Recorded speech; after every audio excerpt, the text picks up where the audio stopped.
America has never been a place where we had democracy and equality and freedom and liberty for all and justice for all, and all we have to do is get back to that. I started as a reformer thinking that, you know, we're talking about bad apples, and that's how I initially kind of processed the problem. Even going back to Rodney King, you could look at those officers beating Rodney King as bad officers. There were 4 of them who were tried in Simi Valley, even though there were a lot of other officers standing around watching the beating going on as well. But you could still call that a bad apples issue. You know, all the cop shows, like 50% of fictional content on TV in a year is crime shows, right? When we say defund the police, we're saying defund the police, invest in the people. Crime. Right?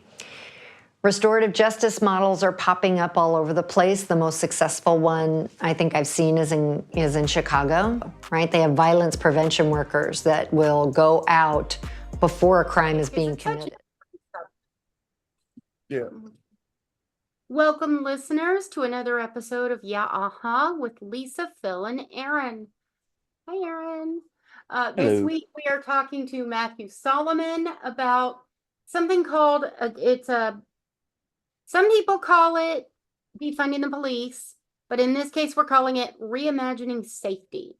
And I really like that better because I didn't really get the whole defunding the police thing. It came across for me as a bit reactionary, but that might just be verbiage. But reimagining safety, and a lot of the points in this film they make so much sense to me. Just so much sense. So cutting right to the chase. Welcome, Matthew.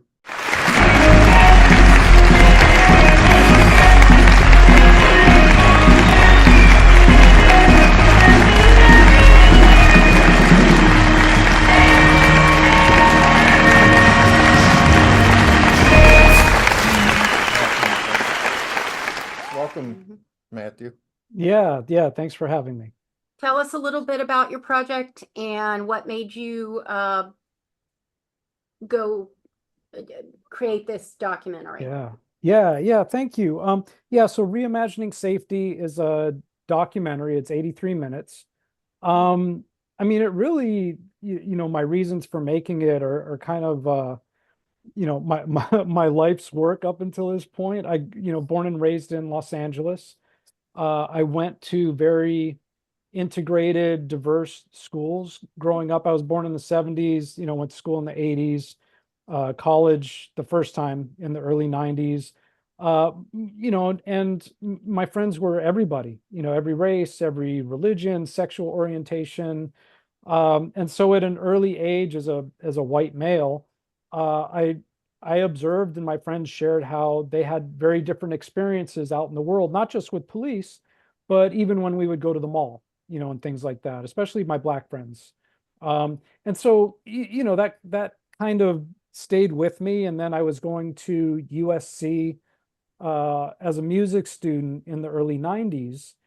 And in addition to music, I was really interested in sociology. I've always been fascinated with societies and religion and cities and why we do the things we do and why things are set up the way they are and why my friends had different experiences than I did, you know, when we were supposed to be, you know, like, oh, you know, civil rights movement and racism is over, but why is this stuff still happening?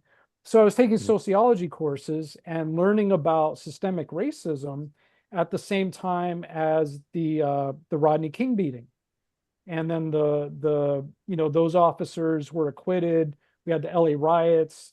There was the O.J. Simpson trial, and then the Rampart scandal. So all of these civil unrest instances that were rooted in racism, and it was like, wow, this isn't supposed to still be happening. And so, you know, that stayed with me. I was a professional musician for about 15 years. I got into filmmaking, scripted films, and I was always doing personal development work, professional development work, and I started working in conflict resolution. And like my life just kind of like took these detours. And so I was working in conflict resolution before the pandemic, facilitating, teaching people how to listen and create partnership and, diffuse all the different things that would come up. And the pandemic started and we couldn't go anywhere. And I decided to go back to school. And I went into a master's in public administration program, thinking that I was going to then go into government or policy or something where I could help support social change. And I was doing all of my coursework focused on alternatives to policing after the murder of George Floyd and the uprisings and the protests that followed. And so when it came time to do my final thesis, one of my academic advisors was like, we know you know how to write a paper, but I heard you're a filmmaker. Why don't you do a documentary or something creative like that? And I laughed because I was like, that's a lot of work. It's like I could write a paper in a weekend and you're asking me to do like a whole documentary. And she said, well, do it anyway. And so I accepted the challenge. I filmed it on my iPhone, edited on my laptop. I interviewed, because it was an academic project, I wanted it to have reputable, citable sources from a variety of different perspectives. And so, I did that and then showed the film to some people and the response was overwhelmingly positive. And so we started doing community impact screenings. And so in the last year to date, we've done 57 screenings across the United States, all with panel discussions, connecting people to community leaders, had endorsements from the Black Panther Party in Washington State and a number of organizations across the country. And it's really like taken on a life of its own. And so we're on streaming services now. We have educational, academic distribution, and we're continuing to do screenings across the country. Awesome. Yeah. It's let me commend your editing skills or your filmography or cinematography. It comes across as a really well put together it comes film. across as totally professional. Yeah. Like, like you've been doing it for 20 years. Yeah. Very good job of editing. Yeah. Appreciate it. And I was surprised to see it was filmed on an iPhone at the end. Yeah. Right. Yeah. Yeah. Editing is not, it is an unsung hero.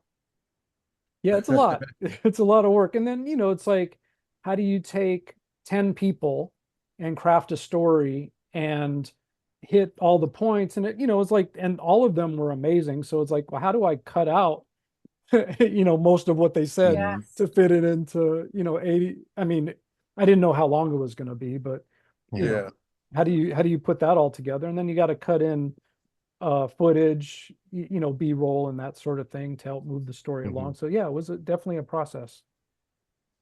Well, the Willie Horton footage or whatever you had going. Yep. Yeah. Our city's no stranger to police violence. We've had our own incidents here. Lorenzo Collins, 1997. That was a mental health issue. The police mishandled that. 25-year-old man with a brick got shot and killed. Yeah. Well, he got shot because he was threatening an entire police community with a brick. Yeah. And he ended up in the hospital and died 5 days later. There's Samuel DeBose in 2015. He was sitting in his car in Clifton, and a University of Cincinnati police officer came up and asked him to see, his license or something, and ended up shooting Mr. DeBose in the head while sitting in his car with his seatbelt on. Right, and and the officer claimed that the car was pulling away, and Mr. DeBose was holding on to him, and he was threatened. So I think every city showed that this was not true, that it was just straight up murder. Yeah. I mean, I think every city's got these stories, Well, there's another one. There's a young 19-year-old man. And one of the things that we've talked about in a previous episode of is that how the police or how the news represents. Okay. 19-year-old man killed in downtown Cincinnati. 19-year-old teenager shot in downtown Cincinnati. 2 headlines, the exact same story. Mhm. But what happened was this young man was known in the area and he had multiple citations. But what they were after him for was traffic, like, pulling out in the wrong spot or parking violations. It was basically parking violations. There were 14 warrants out for his arrest for parking violations. This gentleman, they saw the young man, and this police officer heard 14 warrants out for this man's arrest in, a negative area of the city. So he chased him, and he saw him in an alley. He thought he saw a gun. This was the story, and he shot him. Now, no one at any point said it was 14 parking violations.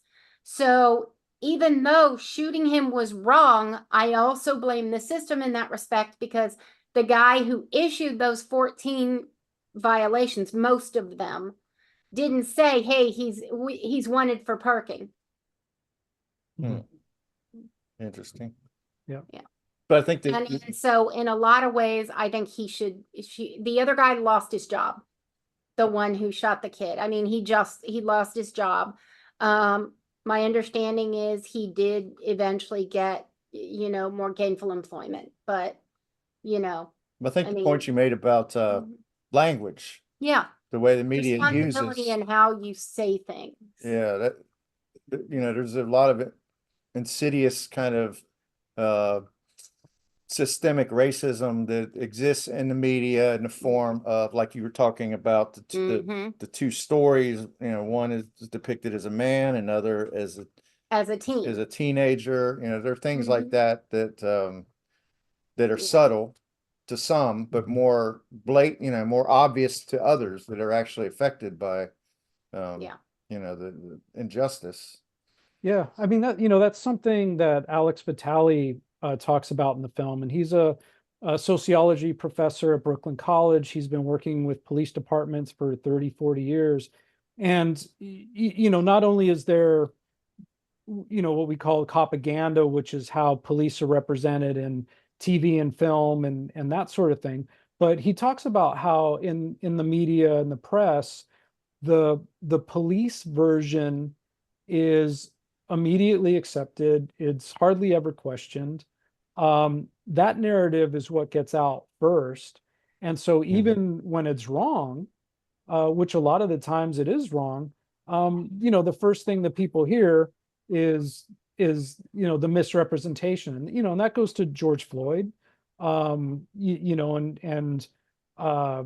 If people weren't there with cameras filming the 9 minutes and I was 46 seconds of his murder, the police report was, oh, he was on drugs and he was resisting arrest, and he died as a result of his drug use. Yeah, right? The fact that COVID was going on and people were at home and saw that was huge too. Yeah. Also, yeah, absolutely. Like if we weren't all because that's not an isolated incident. There's dozens of for one incident like that killings on film like that. But yeah, people were seeing it in near real time and up in arms, rightfully so. Yeah. Yeah. And I remember, with Cop City in Atlanta, there was a group of forest protectors having a what do you call it? Not like a festival, but like a celebration in the area of the forest, and the cops came in and arrested them.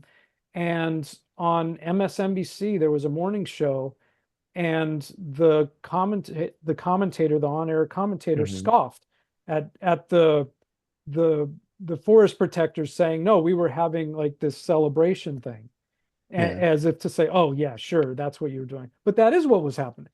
Right. But immediately it was taking the police report side that no, they were protesting violently and resisting and all of that, which was and the police have PR departments and have issue press releases and have communication channels that's going to get out there first.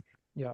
Right. Yeah. And, with, there are like Cops, the TV show Cops is, that's all filmed, they say it all,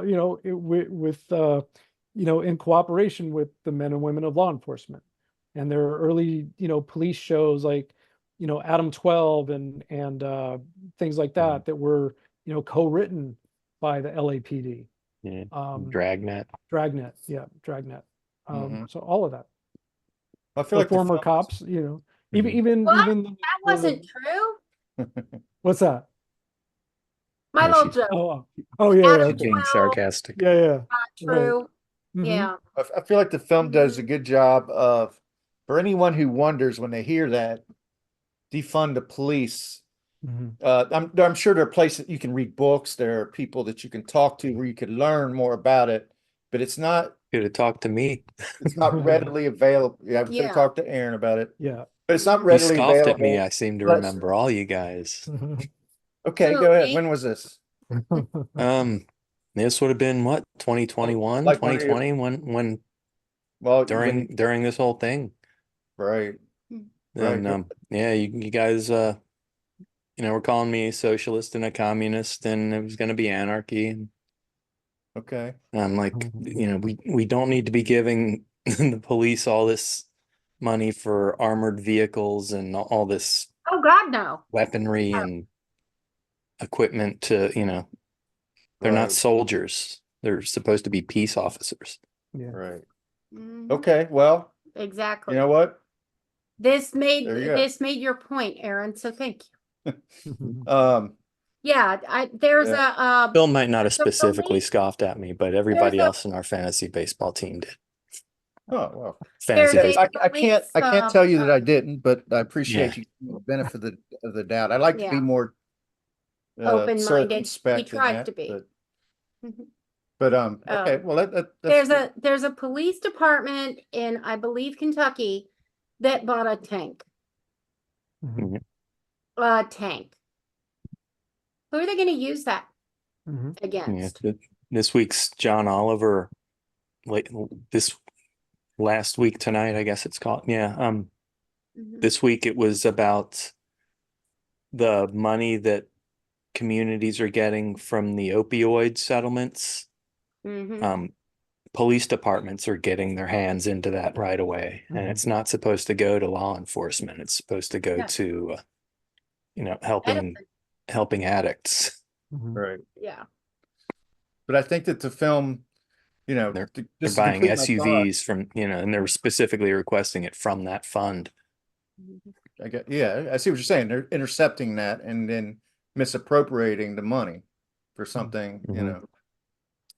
Well, There's one uh, city council saying, "Oh, we didn't even know that this money was there. We should discuss, how we're going to handle this before the police take it away $13,000 at a time."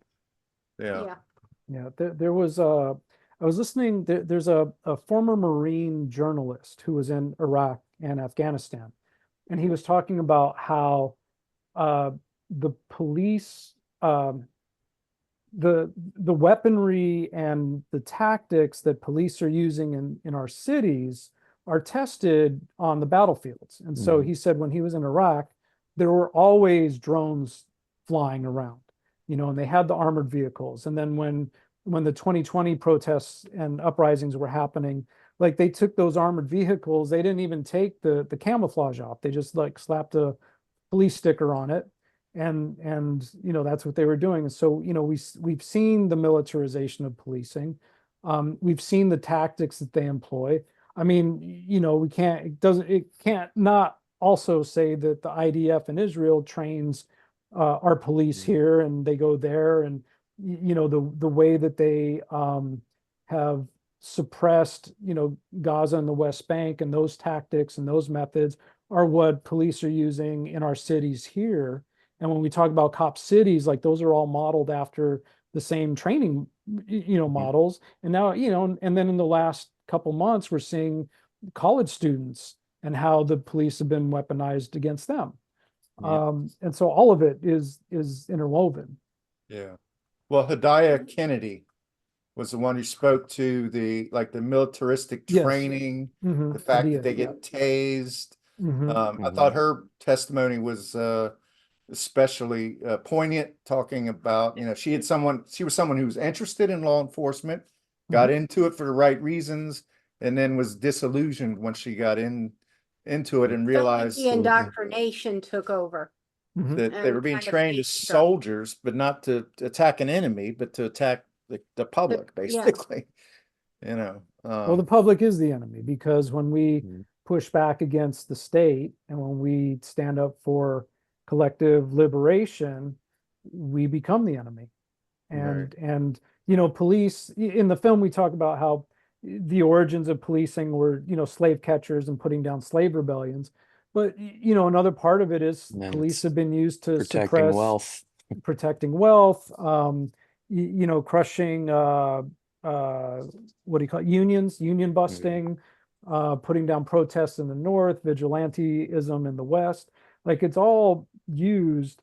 It's the enforcers, right? It's Yeah. law enforcement, and those are the ones who are supposed to keep us in line. They protect and serve somebody. Yes. I think training and reform are definitely needed. And one of the ideas I had was a national training program. I think the guy, I don't remember his name, but he had the big hair. Jody Armour, Dr. Armour. Yeah. He had it right. And I mean, I used to think training and reform, but yeah, they go through the training and get all the reforms, and they have the body cams and they turn them off. I like the guy that had the camera, actually, that was telling people, hey, Well, why is your body Sanchez doesn't cam have off? Why his- is it not on yeah. standby, Yeah. making them turn it on? But Okay, yeah, here's my thing. They've been told there's an option. Why is there an option? Why is there ever an I don't know if they've been option? told her. The only reason to turn off your body cam is if you're planning to do The something officers wrong. would say something like, "Oh, I forgot," or "I left it back at the Mhm. desk," or something. Well, then It's you not were like- wrong I and you're don't- fired. I don't know if they have an option. Then you were wrong and you're fired. Okay. Then you were wrong and you're fired. I'm not It's saying it's expensive again. to replace a cop, Yeah. and Yeah. probably difficult to. Yeah. They got unions. Mhm. He'll just be Look, disciplined. He's not It's fired. put in the contract. Lisa fired him. Okay. Contract. Yeah, When okay. you I'll get stand down for to it it, and because say, what was he doing? Yeah. Mhm. talking about training, like when you get down to it, and I've, at times in my life, 10 years ago or so, I volunteered with the LA County Sheriff's Department for their academy as a, for them to do like their role playing and things like that. And so, I saw how they were trained. I know people who are sheriff's deputies and LAPD officers, and they used to talk to me about their training and their experiences, and once they got on the street. And the reality is they are trained for what they do.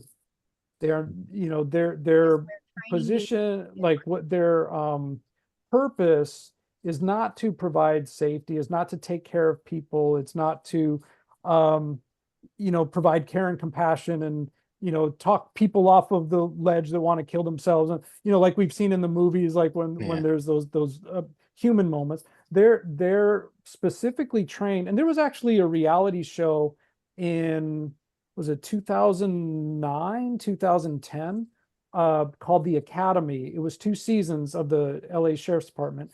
And they're drilled with command presence. When you show up, you're in control. If somebody pushes back, you never lose a fight. It's all about the fight. Like, that's what they're drilled and drilled and drilled and drilled. And then once you get on the street, the way that you prove yourself to your fellow officers is you get in fights, you make arrests, you back up your partners, you toe the line, right? All of that. So it's the culture. It's not really the training is part of the culture, but it's the mindset and the culture of policing where, we're the blue line and we got to keep everybody in line. Okay, and that's what I'm trying to say. The training needs to change. There needs to be a nationally sponsored program that's created by the police and, okay, backed up by the communities. First thing you show them is your video, your documentary. And they need to understand that things have to change across the board. and that they have to accept different training, not the same training. I I'm think- not saying they need to be trained. I'm saying they need On whose authority, though, are they going to be forced to go through this training and watch these voting documentaries? booth. I mean, Voting booth. it's a great thought. I mean, If but you, can I finish a sentence? yes, go ahead. Thank you. All right. Sorry, Matthew. Okay, let me finish the sentence. All right. If you adopt this training program, you get more money. Ah, now you're talking. Taxes Yeah. Even more money. instead. Mm-hmm. Because you're not getting this money now. We're taking it all away. So if you go with this training program, you're going to get this money. It's the only way capitalism can But be you're talking about politics. controlled. Somebody would have to incorporate that into their Yeah. political platform, get Uh-huh. elected. Well, and- Look at that, Yeah. the blonde lady whose name I can't remember. She got elected with no money because she had good ideas. yeah. You're talking about, And that's grassroots level. It needs to start She, with mom she and get pop elected, or at she- the council. Are you talking about Gina from the film? Yeah, yeah, she got No, she she got wasn't elected. 7% of the vote. She Yeah. didn't get elected. okay. No. But She Yeah. tied a sitting okay. state assembly Count- person yeah. or something. But the point is with Councilman. okay, so Councilman. give her a little bit of more backing. But yeah, it needs to start at city council. And then from there it goes up. And we show your documentary to our city council and see, right. No, it's a great, and it doesn't need to just happen in not to take race out of it, but socioeconomic issues are yeah. Poor Well, people Yeah, need I mean, and it's great because you mentioned capitalism, right? So, and to what Aaron was speaking about, and actually, Aaron, when you mentioned the police unions and the lobby and that sort of thing, there's no incentive for policing to change. Alex Vitale has been working with police departments for 30 years. I work in conflict resolution. I was reaching out to departments. They don't want that. Exactly. They like what they do and how they do it. And quite frankly, That's why they became cops for the most part. and the citizens that benefit, the wealthy elites, the white folks, they benefit from the way it is. And so, when we talk about defunding, right, or we're taking it further to abolition, but defunding is about recognizing that we put way too much money into this militarized occupational force, when if we put a portion of that into communities, into resources, into things like that, crime naturally comes down. In Newark, New Jersey, in 2021, they took 5% of the police budget, created an Office of Violence Prevention, and they're experiencing record lows in crime in Newark just by taking 5% of the police budget and putting into violence prevention.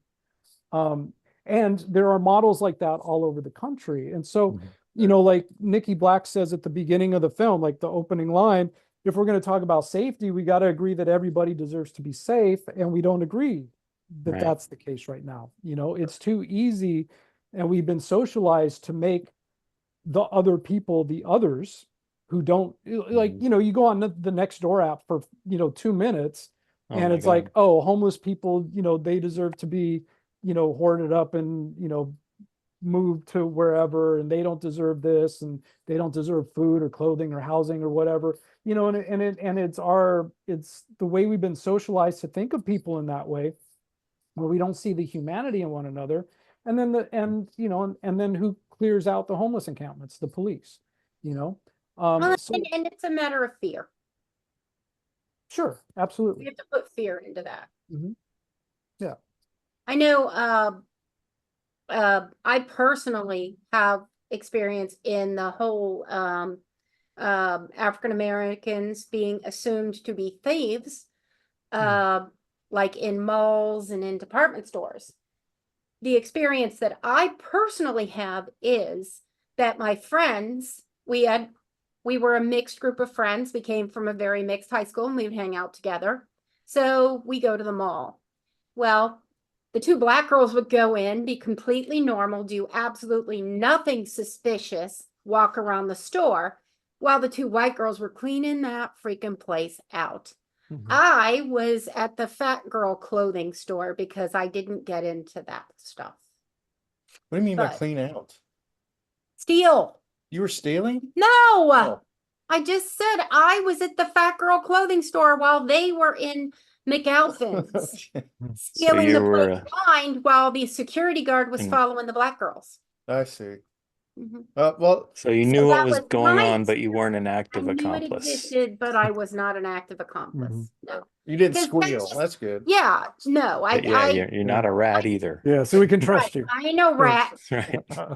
Stitches get stitches. That's Mhm.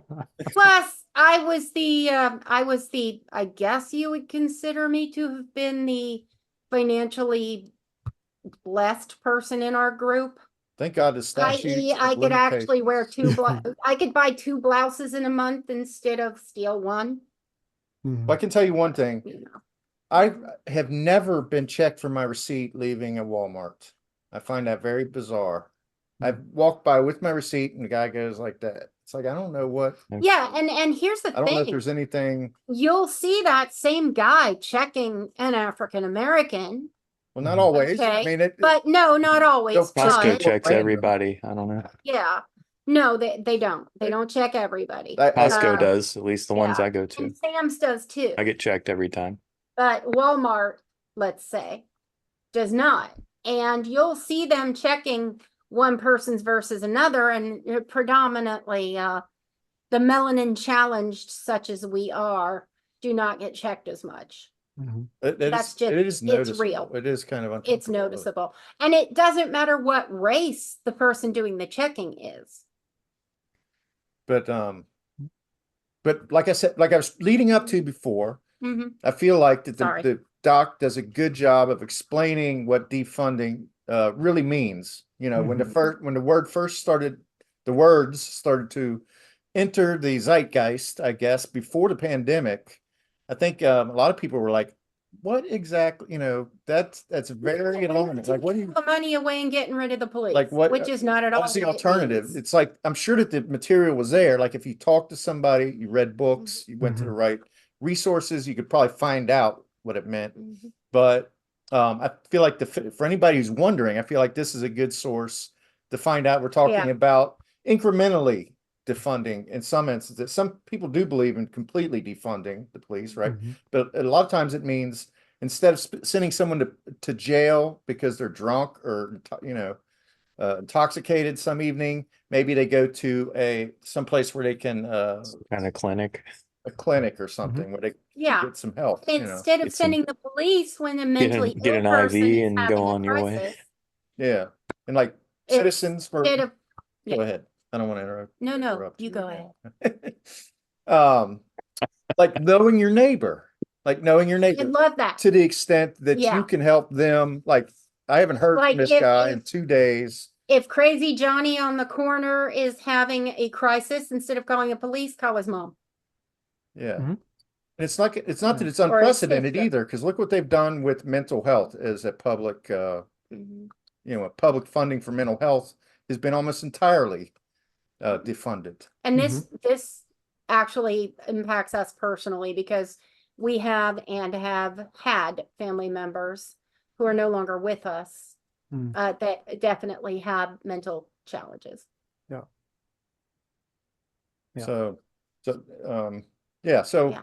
some of the other, Aaron alluded to, Dr. Armour, Jody Armour. I found his testimony, you know, interesting. That he said his father had been incarcerated on a marijuana charge for 22 years. Yep. Yeah. That's- It was longer than that. Yeah, 30. and then he was able to represent himself and get his Yeah. case Case uh, overturned. He's in there long overturned, enough to learn you know. law. and Yeah. his mom, as a result of his father's incarceration, took her own life. Mhm.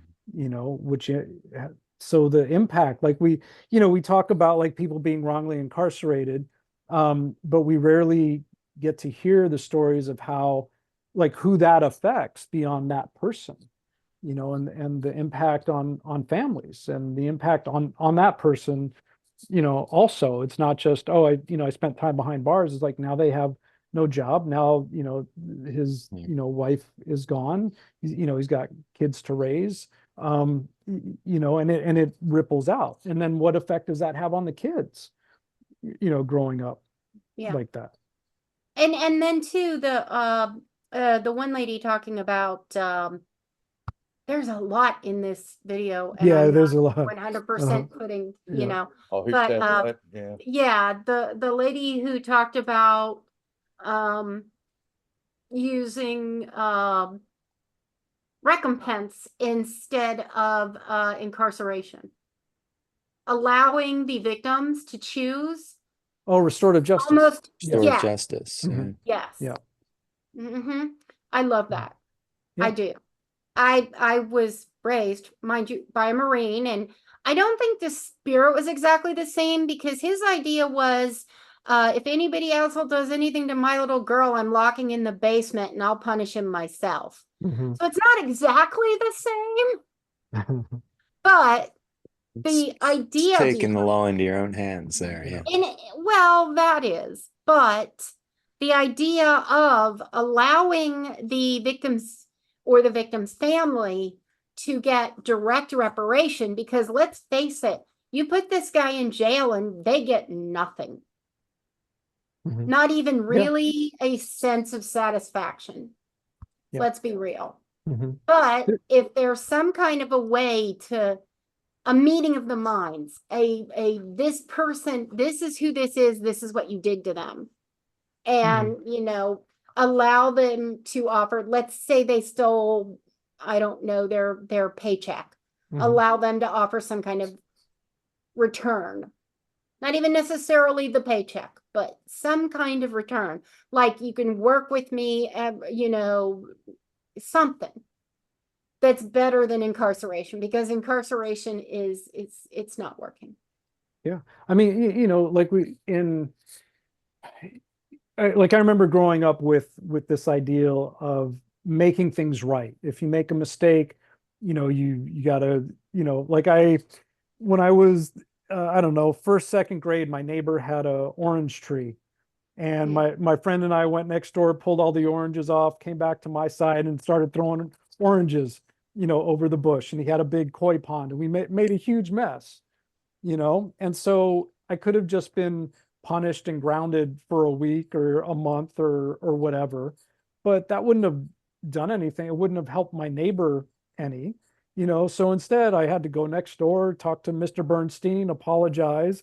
He had me clean up his yard, and other things to make it right. And then I never did that again, and I wouldn't even think to do that again.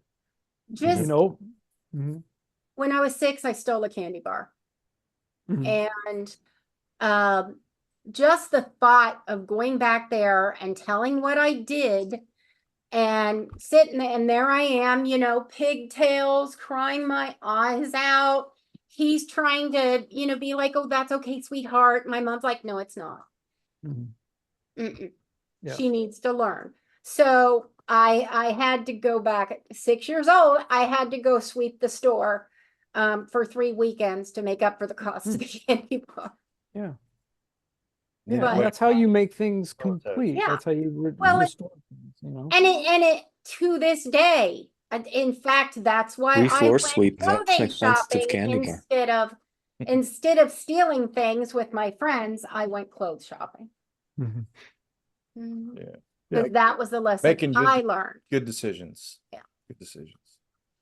But they were talking, I forget which segment was talking about the 3 pillars of defunding. Oh, 4 pillars. Yeah.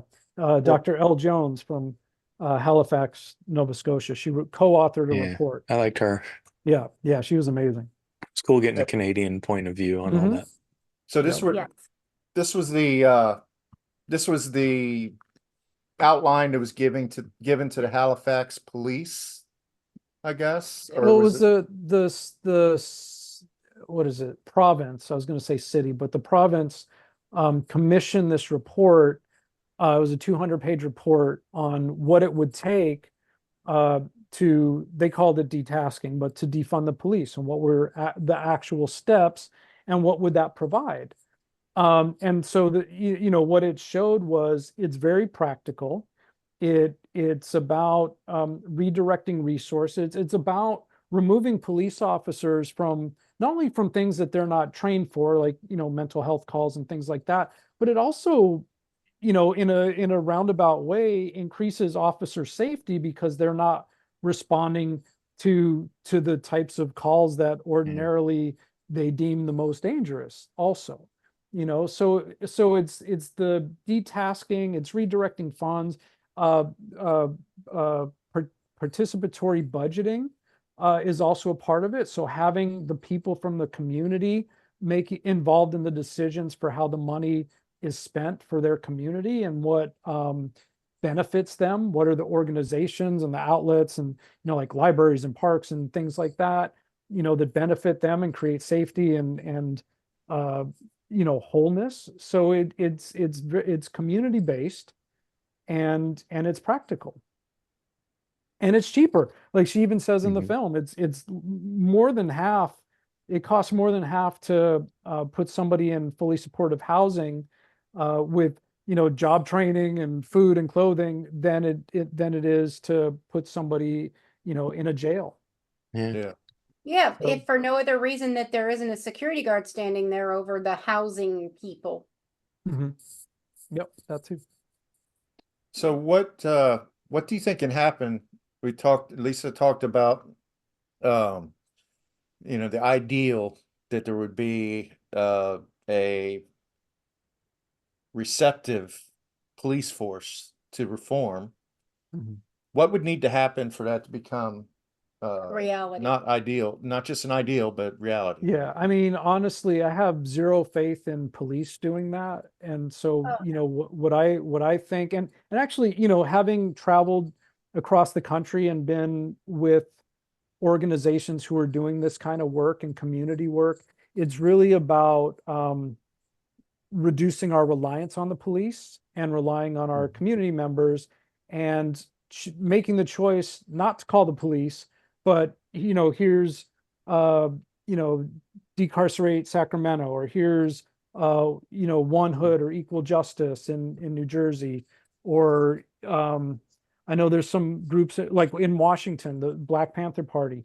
Like I'll call them up if I'm having a problem, and they'll come out and they'll mediate and they'll help work it out. And so it's really inside of the context of capitalism, like Lisa was talking about earlier, inside of the context of understanding like police unions are not going to give up their place.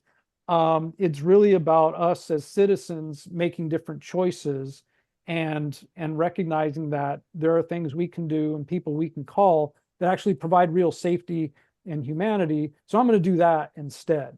And so it really is about divesting from these systemic structures. Convince municipalities to spend less money on police and more money on education and health. Yeah. I something on a bigger scale, sorry, Aaron. nationwide, the military, same thing. Same thing. Yeah. It's all the same. I'm going to bring up something, and it popped into my head. I know it comes from a slightly stupid place, but I don't think it's a bad idea. It's a squirrel. Citizens, well, yes, of course, squirrels. What? Squirrels where? No, citizens on patrol. Well, Do you recognize the reference? What, cops? Police yeah, Academy movies. Yeah. The Police Academy movies. That is, Citizens on Patrol. Oh, that's where the word cop comes from. Okay, Or it's constables on patrol. right, and that's where it should be. Actually, it's singular, constable on patrol. And I think that could be where it could almost start, simply because it needs to stop being us and them. What was the I Curtis? mean, that's all there is to it. The Curtis Sliwa needs- organization. Did you ever hear the in New York where they Oh, were raised? the Angels. Yeah, the Angels. Oh, Yeah, the Guardian Angels. They Guardian actually Angels. have a very racist Yeah, history they're and, sketchy. Okay. and Yeah. so, when we're talking Yeah, they about just- the Go ahead. the community response, it's really it's the idea we keep us safe, and so we have people in our community, we have our elders, we have our people that we rely on who know who's who and whose families are who, and are trained. The problem with the Guardian Angels is they were and are, I mean, they're still around, they're militaristic as well. Because I remember as a kid, it was like, oh, they know martial arts and they're not the cops, but they're on the subways, and but then you get older and you realize, oh, it's still rooted in violence and punishment and racism. And I feel like so they were a little idealistic at the beginning. I remember them being on Phil Donahue show and Yeah, stuff there like was a that. movie. And They're more vigilante than more they vigilante. did. They went bad. Yeah, they were. Well, no, but they were vigilante from the start. But Yeah. they But probably the were always greatness bad. went But I mean, bad. Mhm. yeah. It's a Now bad they were analogy. saying- These are not citizens with the best Right, interests. right. I get it. But anyway, that's what I thought of when you said citizen. Citizens on patrol. Well, it's Yeah. even the patrolling part, right? Because that's still rooted in policing. It's rooted in the mindset. So like Mariam Kaba, who's a well-known abolitionist author, who talks about making police obsolete, not getting rid of police tomorrow, but making choices and directing funds and things like that. But she also talks about how our mindset is that we have to police each other, and we have to who's that in our neighborhood, versus let's be we're all part of the collective. Let's support each other. Let's have support systems in place. Let's feed our people and clothe our people and provide them with resources. And then if there's somebody coming in from outside the community that poses a danger, we have systems in place to deal with that, as opposed to going out and looking for quote the bad guys or the troublemakers or whatever that might be. We've had someone run up our driveway through our back gate and go to, I guess, jump over the fence, only to find the next door neighbor's pit bull. They don't know that this is the friendliest dog on the planet and just want someone to play with. Yeah. But so what they did then was they went that way and went straight out our other side fence. And so both of our gates were left open overnight. Well, we've had car break-ins too. Yeah, we've had Yeah. car break-ins. I mean, so the question, I guess, for your average citizen, what do we do in those situations? I mean, we didn't call the police about the gates being left open. They already knew. They were following the guy going through our yard. We got to call for the car break-ins if you're going to call your insurance company. Actually, we didn't. There's There no wasn't damage. open. I mean, They're they might have. unlocked, you know. They took some change and an umbrella. No, We they actually- didn't I'm break. not They didn't break bothering a the window police. or anything. Then you're No. Somebody left the car doors unlocked. I always leave the car That's doors. fine. Look, yeah, look. That I way you didn't don't have get a any- broken We don't window. want the window broken. He stole like 82 cents or something. I had him Yeah. on video, actually. I Yeah. could have. And that's Oh, the wow. thing. We had it on video and it happened more than once and nothing's ever been done. Because it's never grand larceny, It is kind of. you know. It's a little. You feel a little vulnerable knowing Yeah. somebody was 15 feet away. That if you had caught him in the act, who knows what might have happened, But And then we have a lot of people dealing with someone comes up on their porch and tries their door. That So, camera have we a speaker on it? Is it our- like a ring phone this is or old. a ring This doorbell? was probably 10 years ago, and no, Yeah, it was no. I'd have been like, "Hey, friendo." yeah, hey, No, I mean we're not. don't touch the coffee mug. We ain't putting out that kind of money for security. Yeah, Can you wash the Well- windshield when you're done? No. yeah, right. Yeah. Turn out the lights when you're done, please. Yeah. That was the one. They kind of left the door ajar and the light was The battery drain. on battery. Yeah. Mm. That was the most Oh, well, It's well, that's what, been, I don't know how I Yeah. don't know how we've gone into this topic, but that's what was stunning about it's about who do we call in situations like that? Is that police?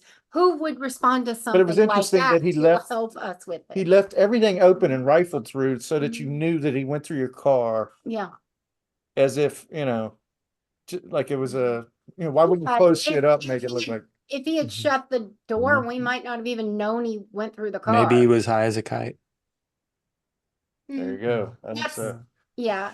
And I know that Philip has a tendency to be more they're doing it on purpose for whatever reason. Or- And I'm more likely to be with Aaron. He was just high. maybe he was hungry, right? Maybe he was living on the streets. Too hungry to close doors. Yeah. Yeah. Right, So, right. so, with the question of what do you do, it depends, where you are, where your listeners are. There may be community organizations, that can support that. They're, realizing that police don't prevent that. Locking somebody up isn't going to stop that from reoccurring. It's just going to perpetuate that cycle. So, it's a matter of like reimagining safety, right? And so right now in 2024, as Aaron said, with your insurance company, you might have to get a police report. So you get somebody out to write up a report so you can, file your insurance claim or whatever. There are violent offenders out there, right? So there has to be ways to deal with that right now. So the process is about moving in a direction that makes us safer.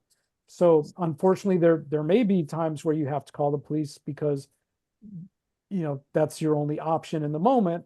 And this, like for me, for abolitionists, for people working in doing community work, it's about creating systems and creating new systems and being in community and finding more effective ways to deal with that. Yeah, maybe and recognizing that the majority of crime is rooted in poverty, desperation, mental health challenges, and things like that. So, it used to be 10 years ago, if there was, an unhoused person, sleeping on the sidewalk outside my house, I would have called the police to be like, hey, this guy's there. I don't know what's wrong. Thinking that, Thinking they would help him. They would help. But recognizing that they actually pose more of a danger, I'll leave a box of granola bars or something for the person if they're asleep, or if they're awake, I'll say, hey, do you need something? And it's recognizing the humanity in one another, which is what is really the big missing component. And this is where Philip says, no, Lisa, you can't have him into the house to have a shower. Right. But Gina Viola in the film, like not in the film, but like we've had conversations about this. She's done that. She's had them over for dinner and offered them showers and things like that. I mean, there was what was the John Lennon documentary, Imagine? I think it was in Imagine, where there was somebody who was on his property, and he invited them in, and they had tea or whatever. Yeah. Yeah, I seem to recall hearing that story at some point. No, this has been a very lively conversation, I think. Makes me rethink some things, Definitely film. What is a point that we have not covered that you particularly would like to have featured in this discussion? I think the main thing for me, going through the process of the film and then traveling and everything, is that, and the state of the world, honestly, is that if we really cared about one another, like for real, we would do things differently. And that's it. That's like that. I am going to insert something here. And I'm even going to say that I recently found out that it's even in the Bible, which whatever, but was it 1712? Proverbs 17:12. Even the Bible chose the bear. Yes. And I'm just Yes. gonna say that that is why the bear is why while my first impulse is to invite the person in, I wouldn't necessarily do so. That's fair. Because Sure. number one, quite frankly, a lot of the times all a woman has to do is say hello, you Mhm. know?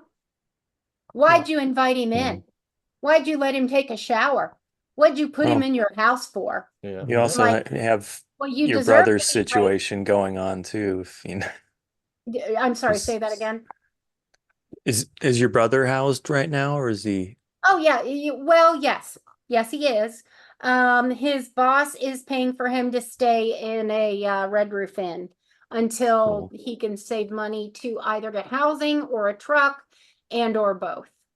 So he's working 3 days a week for his boss to cover his And Red Roof Inness. I saw he's in the Mhm. hospital again. He's out He's again. out again. Oh, It good. was only he had one breathing treatment in the ER and they sent him home. Cool. Yeah. Probably expensive, but cool. And He's yeah. he Sorry. doesn't So work enough to the state pays for his medical. Okay. regarding the bear, which I appreciate you bringing up because that's been Yeah. all over. You know, Yeah. that also speaks to the need for community and getting back to community and having people you can call and be like, hey, this guy's here. I want to offer him a shower. Can you come over and, you know, have my back just in Mhm. case, you know, Exactly. things like that. And so like we're socialized into like this rugged individualism thing. Like when Nikki Black, when I interviewed her and she was talking about knowing your neighbors, the first thing I thought of, you know, because my parents lived in the same house for over 50 years. And so this is the house I grew up in. And I've seen every house except for my parents and maybe one other, like with the big hedges going up and the big walls going up and the idea Right. that, you know, big, you know, tall walls make for good neighbors or whatever the, you know, but it isolates us. And so if we're in community and if people know who's who and who's doing what and notice when things aren't right, like those are the kinds of things that provide safety. So we have like we have rental, Mhm. rental, rental, rental, owned, owned, owned, rental, crazy MF no one wants to talk to. Mhm. So that's our block. Yeah. And this guy really is, I mean, even the police don't want to deal with him. If you call the police about See the something, guy that that goes through your mail? among other things, yes. He used to walk into my dad's house and use my dad's computer. Because my dad was nice to him. Well, My dad's not home. He goes into his house. He uses his computer. he's an example of a guy that Yeah. could probably use some And that's help, where, and but and that's Mhm. been taken away. So right, right, and He's that's got- where mental health reform he needs has the to be, wherewithal to have a you know. house and Yeah, and things, but yeah, he's not homeless. yeah. On the other hand, he is also. This girl down the street was warming up her car. She's sitting in her car warming it up. Didn't think anything about it. The next thing you know, this man she does not know in any way, shape, or form is sitting with her in her car. Mm. So Mhm. things like that. Yeah. You know, and did if you we call the weren't- police? Because if you do, they just say, oh, that's just Bill. Mhm. Well, how does she know that's just Bill? What if Bill gets shot one day because nobody knows that's just Bill? Yeah. Yeah. And if we weren't putting 30 to 40 to some, you know, close to 50% of our city budgets into policing Exactly. and had access to, you know, mental health support and things like that, Bill might actually have some support and not be showing up in people's cars. All right, getting better. Mhm. Yeah. But, Okay. I'm not gonna. And That's enough. so this has been really a really good discussion. Yeah. It got a little heated at one point, but that's okay. That's good. That's healthy. But Absolutely. Passionate. passionate, But- right? Mhm. Yeah. Aaron called. Where can people find your movie? That's what we There you gotta Yeah. get out Yeah. there. Thank you. So the best place to start is the website reimaginingsafetymovie.com. And then on Instagram, Reimagining Safety Movie. And we're on streaming services, so you can watch the film on Amazon, Tubi, YouTube, and Google Play. And then if you want to do a community screening, you can email me through the website, and we can set that up. And people are doing watch parties too. I've been hearing from people that get their friends together and they do a watch party and then talk about stuff. So reimaginingsafetymovie.com. Actually show up. I enjoyed it. I recommend it. Yeah. And yeah, anybody who has ever questioned what defunding the police is should really look into it. Because it actually just makes sense. Yeah. And I agree with a lot of these ideas. I did present some questions just because I don't think anything should be accepted on face value. Yeah, of course. All right, Matthew. Yeah, thank you. The Appreciate California- it. Did we do an 8? We didn't do an Elite 8. We thought that this Okay. was going to be a serious and fulfilling discussion as it was, so we didn't. We after other podcasts, we've been known to do a little A game. yeah. So we were thinking about doing like favorite documentaries, but we decided that the subject needed Did a little more respect. Did you pick 8? No. I got 3 off the top of my head that are Oh, let's make that one are now. that are related. You know, Yeah, related let's to hear 'em. this. Okay. All right. Yeah. Yeah, I'd say yeah. Summer of Soul. Oh, Summer of Soul's awesome. I watched that on the We plane. did It a was show great. on that. Mhm. Well, let's just Yeah. list 8 documentaries and then go through and discuss merits. How about that? Okay. Okay. Summer of Soul versus, what you got, Matthew? What do you got? Oh, I don't know if it's versus. It's just No, different. but, no, he's Well, just throwing it's, out you there. know what an Elite 8 is, I assume. I'm going to Like say the no. next. Well, he's just making a bracket up that we'll Yeah. Oh, okay. pit them all against each other and pick one in the end. Oh, I don't want to do the competition thing, but Yeah. Okay, I will we don't say, have Well, we'll just name 8 um, then. yeah, well, Yeah. Vanguard of the Revolution, which is the Black Panther documentary, which totally reshaped how what I was taught about the Black Panthers versus what they actually did and what they do. It's an Okay. amazing documentary, Vanguard of the Revolution. Vanguard of the Revolution. Got it. Okay. Summer of Soul, Vanguard of the Revolution. Yeah. Well, that's, no, Ken that's good. Burns baseball. Ken Burns baseball. Yeah. Well, Revolutionary. we could probably stick In 3 that or case, 4 I Ken get to Burns. throw in that Jazz case, and I get to throw in the birth of Barbie. What the about the birth Thin of Blue Barbie. Line? Okay. Yeah, Thin Blue Line. That's Yeah, a the good one. Thin Blue Mhm. Line. yeah, Yeah. Errol Morris. Yep. That's a, yeah. I actually got to work with him on a commercial Oh, of all things, Errol Morris. Wow. My computer's at 10%. All right. all right. Sounds All like we're done. Yeah. All right, Matthew. Okay. No, all good. Been great. Mhm. Yeah, thank you very Cheers. much. I appreciate Thank you. it. All right. Have a good Good night. evening. We have Bye. social. Twitter, Yeah, pod. Instagram, Yeah, pod. Facebook. Yeah, pod.